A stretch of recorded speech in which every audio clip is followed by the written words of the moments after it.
자, 우리 2차 시에서는 입소문 마케팅 구전 홍보에 대해서 얘기했어요.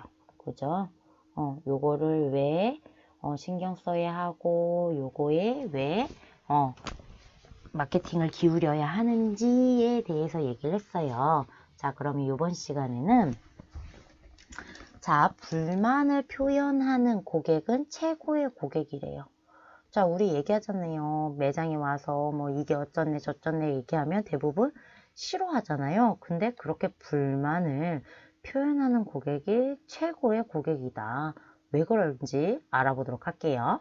자, 서비스를 제공받는 고객이 의도적이든 무의식적이든 불만을 토로한다면 경영자는 이 부분을 잘 체크해요.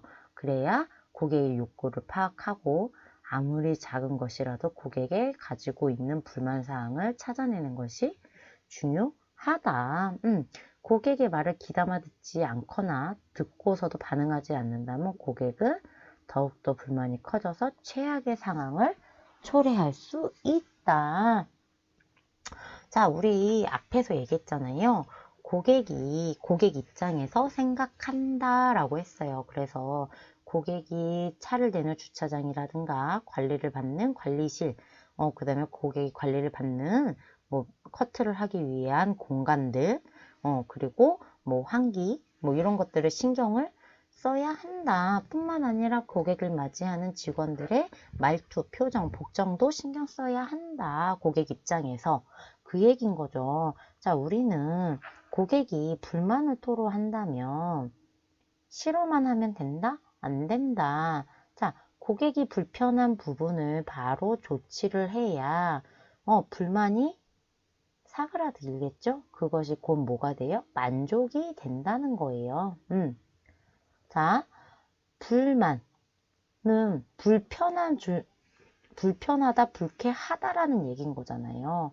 그것들이 조치가 되지 않으면 그 고객은 우리 매장을 다시 방문하지 않겠죠.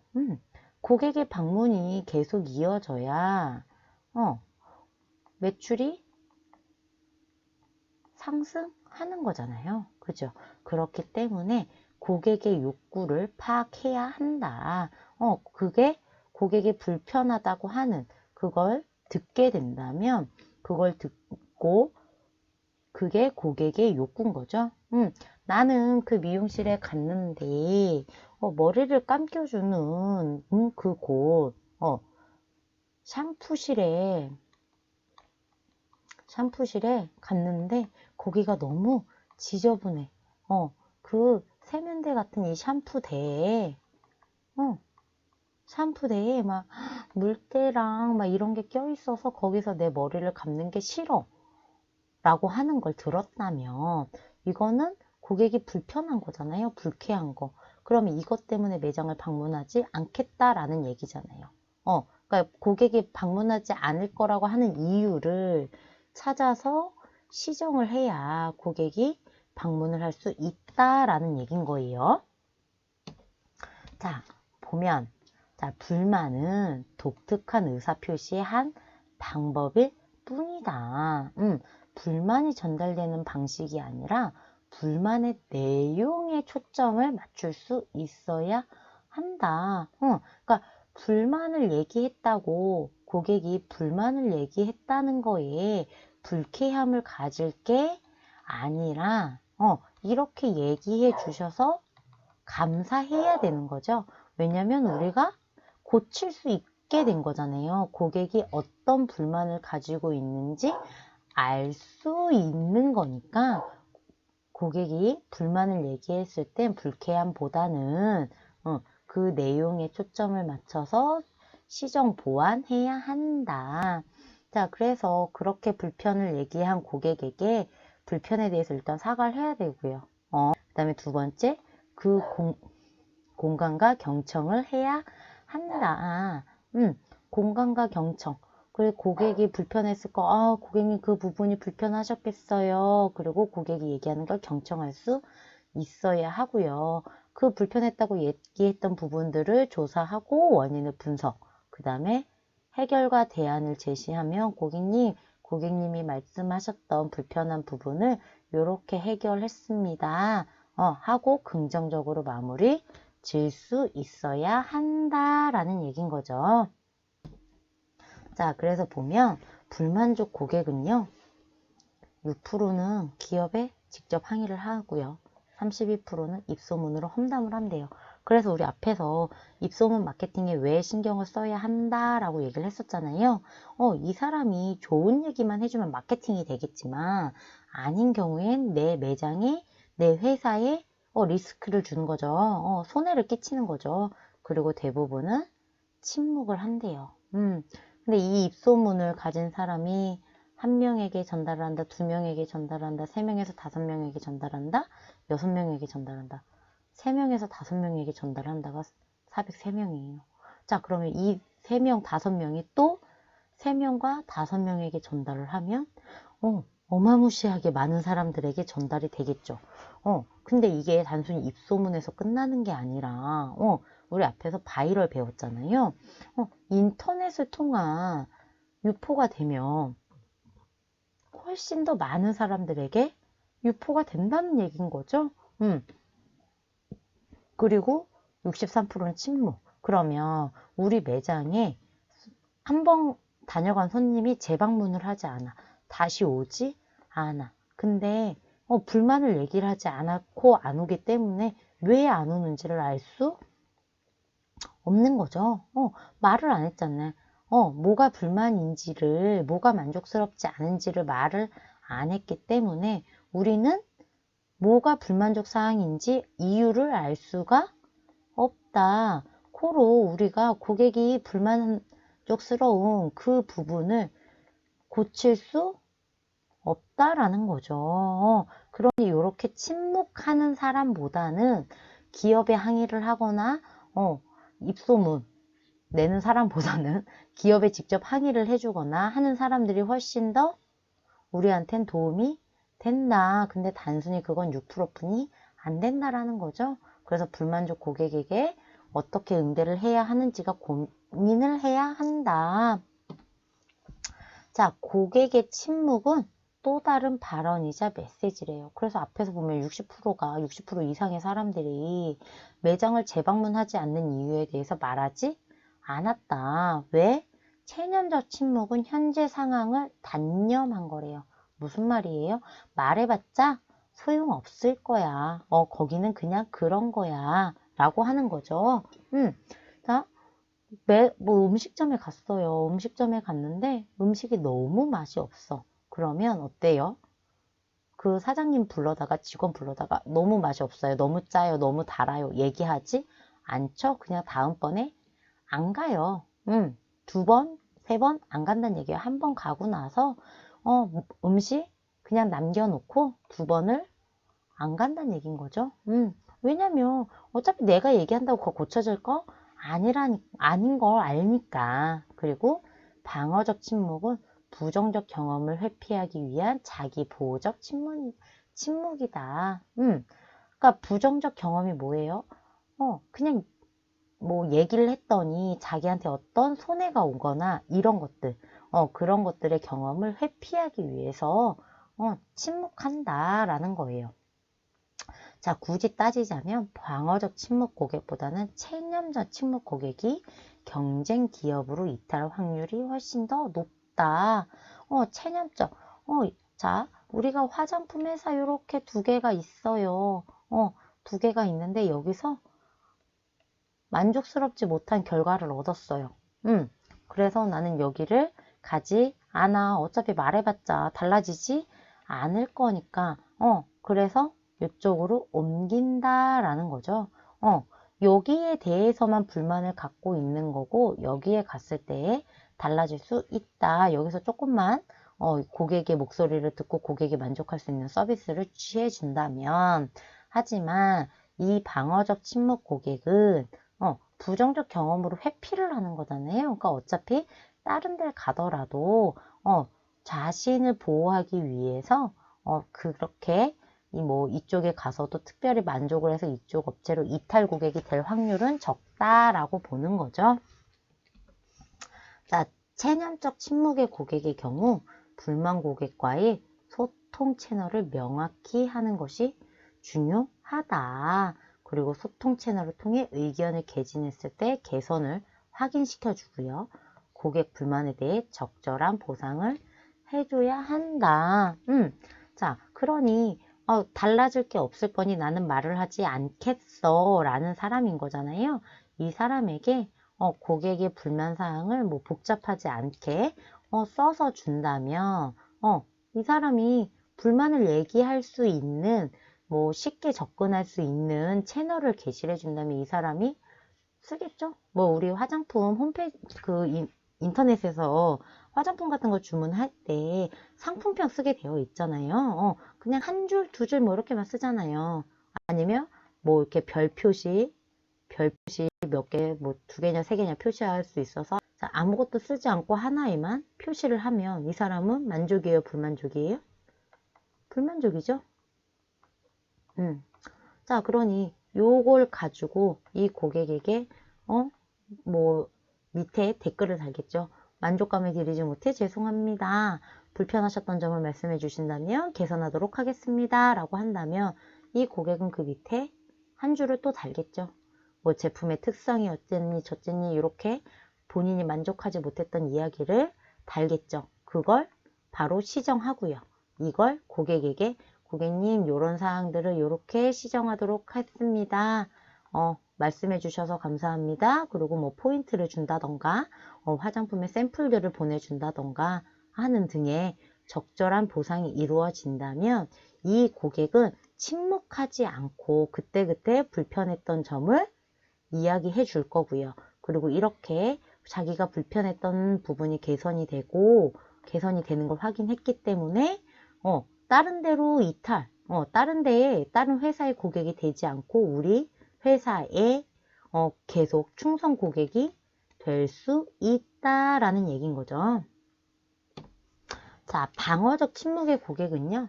서비스 실패 과정, 그러니까 불만족이라는 거죠. 불만족했을 때 자신의 의견이 제시됐을 때 부정적 경험을 한 경우예요. 그래서 불평 처리에 대한 명확한 가이드라인을 제시해 주고요. 고객이 불만을 제기했을 때 얻을 수 있는 심리적 경제적 부담을 줄이기 위해 노력해야 한다. 간혹 본인이 불만스러운 내용을 내보냈을 때 어떤 회사에서는 그거는 우리 잘못이 아니라 너가 잘못한 거야 라고 하는 부정적 경험을 했다는 얘기예요. 뭐 예전에 그런 경우가 있었어요. 어떤 사람이 음식에 뭐가 나와서 그거를 뭐 인스타에 올리고 이제 인터넷에 올렸겠죠. 근데 이 회사에서 기사를 냈어요. 그건 우리 회사 잘못이 아니라 그 사람이 우리한테서 뭔가를 뜯어내려고 그렇게 한 거야 라는 소문이 돌기 시작을 함으로 인해서 이 사람이 피해를 봤죠.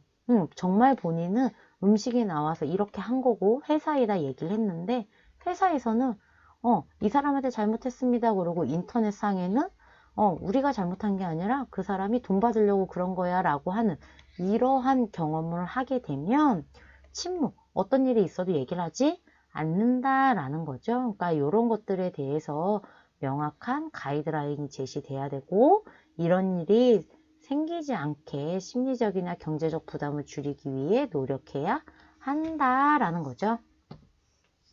자, 그래서 보면 소비자가 불평 행동, 그러니까 불만족스러웠을 때 취하는 행동이에요. 어떤 게 있어요? 폭언과 난동. 폭언, 난동은 소비자가 제품 및 서비스를 구매하는 과정에서 발생한 불만족에 대해 일반적으로 허용되는 범위를 넘어서 과격한 언사와 행동을 하는 거. 그래서 노동자에게 심리적 문제를 유발시킨다. 그래서 요즘에 상담센터에 전화하면 첫 멘트가 뭐라고 나와요? 누구의 귀한 아들, 딸입니다. 사랑하는 가족입니다. 욕설을 하지 말아주세요. 라는 등의 말이 나오죠. 그러니까 그런 감정 노동자들로 인해서 심리적인 문제가 유발될 수 있어서 요즘은 그런 멘트를 하거나 어느 음식점에서는 아예 뒤에 누구 집의 귀한 딸, 누구 집의 귀한 아들 이런 것들을 써서 붙여놓고 그 티를 입고 일을 하는 경우도 있다고 하죠. 자, 이 폭언하고 난동에 관한 영상을 잠깐 볼게요. 어떤 것들이 있는지 한번 보고 나머지 수업으로 들어갈게요. 백화점 손님이 옷을 환불해주지 않는다고 이 백화점 직원의 따귀를 때린 사건인데, 일단 어떤 내용인지 김대근 기자의 보도 보도록 하겠습니다. 지난 6일 저녁 7시쯤 대전의 한 백화점 여성 의류 매장. 한 여성 고객이 카운터에 있는 노트북 등 물건을 집어던지며 행패를 부립니다.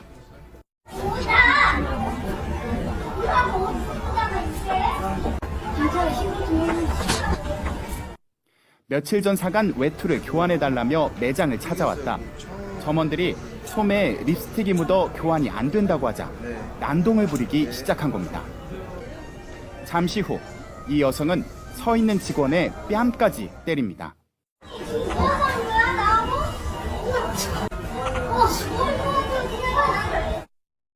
많이 놀라서 상대에 있는 그 소리 나올 정도였으니까 제가 노래 소리를 들을 정도로 컸거든요. 한 번에 이놈이 집중될 문제였죠. 결국 직원들이 옷을 바꿔주겠다고 하자 이번에는 자신이 처음에 사간 옷까지 가져가겠다며 억지를 부리다 제지하는 직원의 머리카락을 손으로 치고 어깨를 밀치기도 합니다.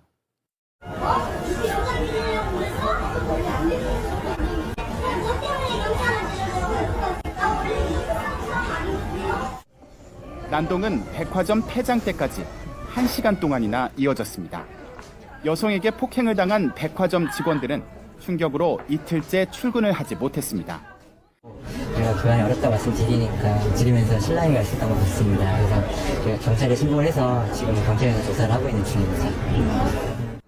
직원들의 신고로 현장에 출동했던 경찰은 이 40대 여성을 폭행 혐의로 조사하기로 했습니다. YTN 김대근입니다.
한 백화점 매장에서는요, 화장품을 썼더니 트러블이 났다고 화장품을 집어 던지고, 직원을 때렸어요.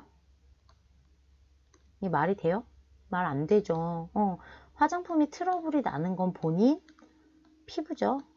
자, 그러니까 화장품을 판매를 할 때 이 고객의 피부를 정확하게 알지 못하고 고객에게 정확하게 물어보지 않고 고객의 정보가 적은 상태에서 이제 고객에게 제품이 갔겠죠. 그래서 쓰고 났더니 트러블이 났을 수도 있어요.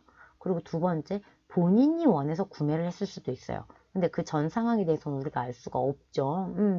본인이 위해서 구매를 한 건지 판매를 하는 직원분께서 정확한 정보 없이 제품을 권한 건지는 알 수 없으나 어쨌든 어떠한 이유든 이게 폭행이나 폭언이 돼서는 안 되는 거죠.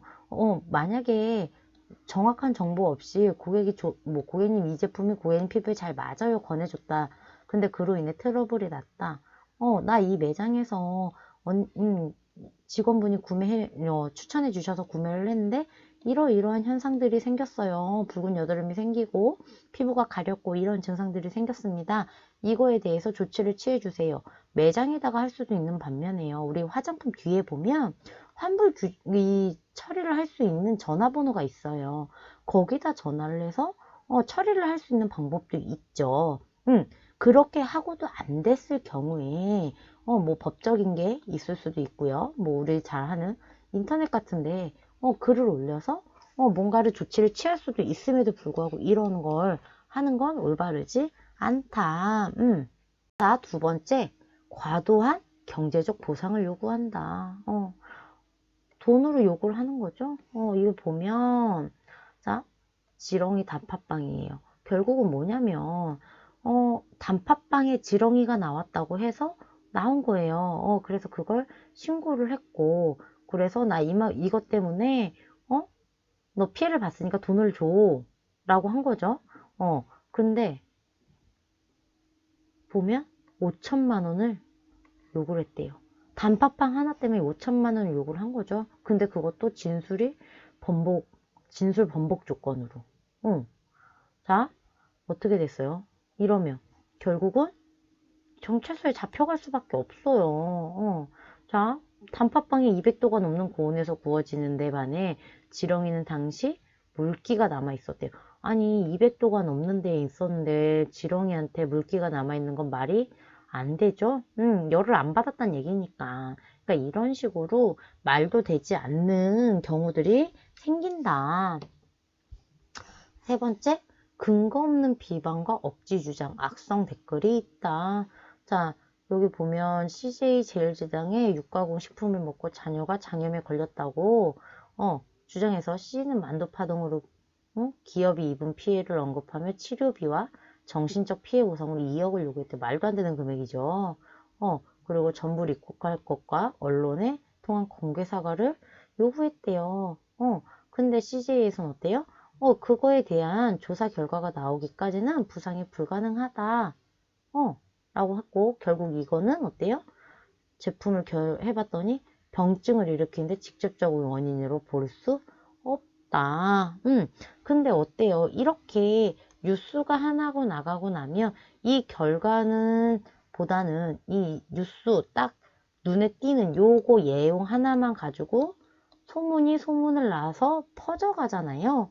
그래서 그런 것 때문에 회사의 이미지가 추락할 수 있다. 그렇기 때문에 이런 것 때문에 이런 뉴스가 나가는 걸 막고자 대부분 어떻게 해요? 그냥 여기서 일단락 시키기 위해서 원하는 만큼의 김전적 보상을 해줬었어요. 근데 요즘은 어때요?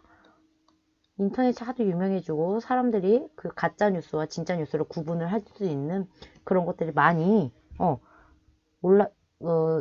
이제 상승을 함으로 인해서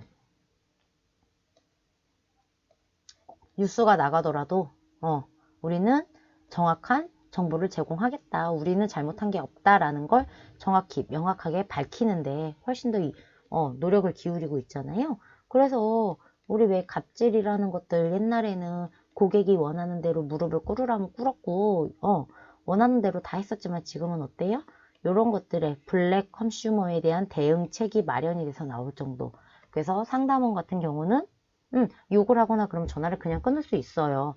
예전에는 그럴 수 없었지만 그러니까 지금은 이렇게 근거 없는 악성 비방과 억지 주장, 악성 댓글로 인해서 고통을 받긴 하지만 그래도 정확한 우리는 아닙니다라는 정정 보도를 낼지언정 예전처럼 입을 막기 위해 돈을 쓰거나 하지는 않는다. 자, 또는 사기 공갈이에요. 자, 뭐래요? 여러 매장을 돌며 이물질이 나왔다고 주장하거나 정가 제품은 비싸다고 항의도 한대요. 그리고 지금 보면 이렇게 무릎 꿇혀놓고 이런 직원들이 모욕적인 느낌을 받을 수 있는 이런 행동들. 이거는 범죄 행위에 해당한다. 그래서 요즘은 경찰서에 고소도 많이 하죠. 자, 그래서 보면 어때요? A팀기 소득 상태가 나빠 모기에 물렸으니 사은품을 보내라. 말이 돼요? 말 안 되죠.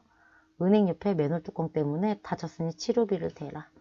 은행 화분이 시들어 안 좋은 기운을 받니 정신적으로 피해 보상. 이건 다 그냥 말 그대로 억지인 거죠. 억지.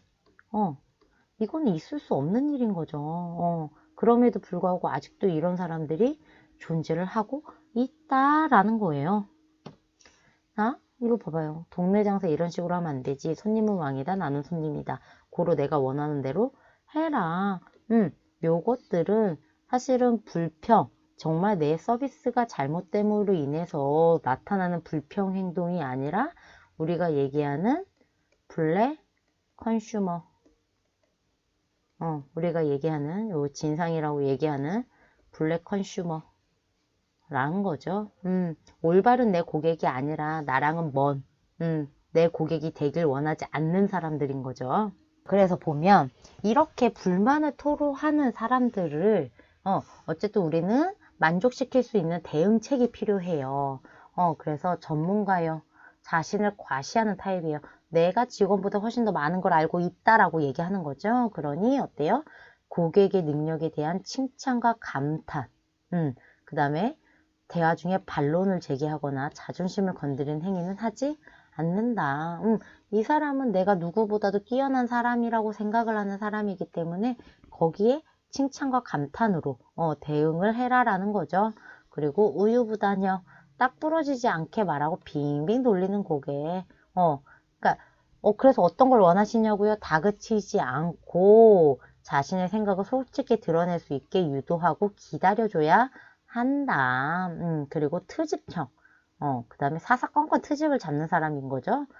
상대방의 의견을 경청하고 미안하다는 뜻을 나타내는 대응법이 효과적이다. 그러니까 사사건건 트집을 잡을 거니까 말 한 번 잘못하거나 그 사람 심정을 건드리지 말고 끝까지 들어주라는 거죠. 그 사람이 무슨 말을 하고 싶은지 끝까지 들어주고 일단은 불편했다니까 사과는 먼저 해주는 거죠. 또 쾌활한요. 쾌활해서 상대하기 쉽고 대체적으로 무난한 고객이다. 일 처리함에 있어서 예스오가 분명히 하는 것이 효과적이다. 쾌활함에 말려들어 예의를 벗어나는 일이 없어야 한다. 의심력. 자신감이 있는 태도로 간결하고 명확하게 응대한다. 분명한 증거나 근거를 제시한다. 또는 책임자려 하여금 응대하도록 한다. 그러니까 뭔가를 해줄 때 의심을 하는 거죠. 남들보다 내가 좀 덜 받은 것 같고 관리를 내가 좀 덜 받은 것 같고 하는 그런 의심형들에게는 정확한 증거나 근거를 제시하는 게 도움이 된다. 그다음 무조건 요구형. 무조건인 거죠. 원칙에 어긋나를 부탁하거나 무리한 요구를 하는 고객에게 고객의 입장을 충분히 이해하고요. 충분히 이해하고 있으면 알려주고 고객의 요구가 무리한 요구임을 납득할 수 있도록 차근히 설명한다. 그러니까 사실은 이런 유형들이 뭐 콜센터, 홈쇼핑 이런 데 많아요. 그래서 어떻게 해요? 요즘엔 이렇게 무조건 요구를 하면 고객님 그거는 저희가 해드릴 수 없는 일입니다. 라고 그냥 끊어버리죠. 해드릴 수 없습니다. 죄송합니다. 그냥 딱 고객의 요구를 들어줄 수 없습니다. 라는 걸 딱 잘라 설명을 하죠. 무조건 들어줄 수 없으니까 10명의 고객이 있다면 그 중에 한 사람에게 해주는 것도 나중에 9명에게는 차별인 거잖아요. 근데 이게 100명이 되고 1000명이 됐을 때 더 많은 사람들이 손해를 볼 수 있는 부분이라 무리한 요구는 들어주지 않아야 한다. 자, 우리 3차시 수업은 여기까지고요. 자, 우리 아직 고객 만족에 대해서 얘기하고 있어요. 고객 만족에 대해서 얘기를 하고 있고요. 자, 아직 여기에 대해서 다 얘기 못했어요. 요거는 어디로 가요? 7주차에 계속 연결해서 얘기를 해보도록 할 겁니다. 자, 고객 만족이란 1차시에서 2차시에서 계속 설명하고 있어요. 구전 홍보에서 설명을 했고요.